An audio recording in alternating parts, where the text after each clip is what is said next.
Ош шаарындагы номер 52 Кыргыз-Түрк достугу мектеп-лицейнин математика мугалими Нурсултан Акылбек уулу жыл мугалими сынагынан батир утуп алган. Ал эми кыргыз тилчи мугалим Капар Момуналиев автоунаанын жеңүүчүсү. Мектептен нан таап жеп үй бүлөсүн багып жаткан агайлар үчүн бул болуп көрбөгөндөй мотивация болгон. Бул сыйлык мага берилген карыз деп эсептейм. Эми бул карызды төлөө үчүн мен колуман келишинче келечек муундарга мен татыктуу балдарды тарбиялап өстүрүп чоңойтуп берем. Деген менен мектептердеги агай мугалимдердин саны аз бойдон калууда. Ош шаарында жалпы 3000дей мектеп мугалимдеринин болгону 400гө жакыны агайлар. Билим берүү башкармалыгы мектептерде айлык акы жогорулаганын, мындан улам эркек мугалимдер коркпостон ишке кайтса болоорун айтышат. Азыркы күндө беймарал бир мугалимдин бир ставка сабагына эркек мугалим үй бүлөсүн бага алат. Айлык акылар жакшы көтөрүлүп калган. Жакшы пайда таап иштей алат. Анан биздин көпчүлүк мугалимдер кошумча сабактар менен алек болушат, кошумча иримдер менен алек болушат. Мектептерге барсаң, мурда 1ден 2ден эркек мугалим болсо, азыр мындай статистиканы алып карасаң, көпчүлүк мектептерге барсаң 10дон, 8ден, 5, ушу 10дон ашык эркек мугалимдер бар.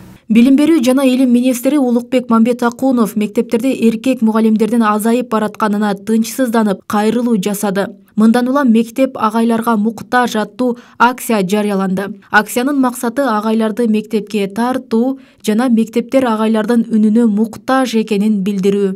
Тилекке каршы акыркы жылдары мектепте иштеген агайлардын саны азайып баратат.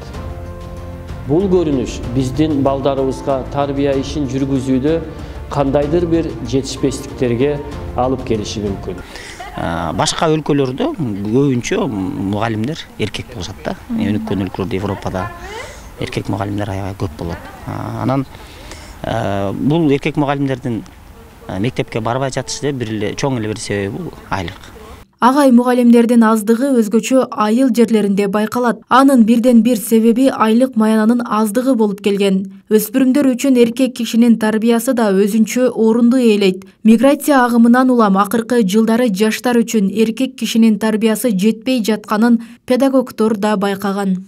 Жалаң эле аялдарга тутуп койбодук бу. Үйдөгү дагы эне тарбиялайт, сыртта дагы аялдар. Анан эркек балдардын жигиттик касиети, анын бир мындай өзүнүн гормоналдык жактан дагы өсүүсүнүн бардыгы ушул эркек мугалимге байланыштуу. Кээ бир маселелерде мугалимдер эркек окуучулар менен, мисалы, жогорку класстын окуучулар менен мындай азыр биздин тил менен айтканда эркекче сүйлөшө алат да. Алардын көйгөйлөрү бар, проблемалары бар. Анан эжекеге ачыла беришпейт балдар. Анан мындай кээде тогото да беришпейт. Ошон үчүн бул проблеманы сөз чечиш керек. Акциянын жүрүшүндө азыркы тапта мектептерде эмгектенип жаткан агайларды коомчулук менен тааныштырып, сыйлуу кесиптин ээси экени баяндалат. Катышууну каалаган бардык жарандар өзүнүн мектебиндеги агайы тууралуу ролик тартып, социалдык баракчасына, Билим берүү министрлигинин баракчасын белгилеп, мектептер агайларга муктаж хэштегин жазып, 23 февралга чейин жайгаштыруусу шарт. Роза Акматжан кызы, Жылдыз Кадырбаева, Ош ТВ.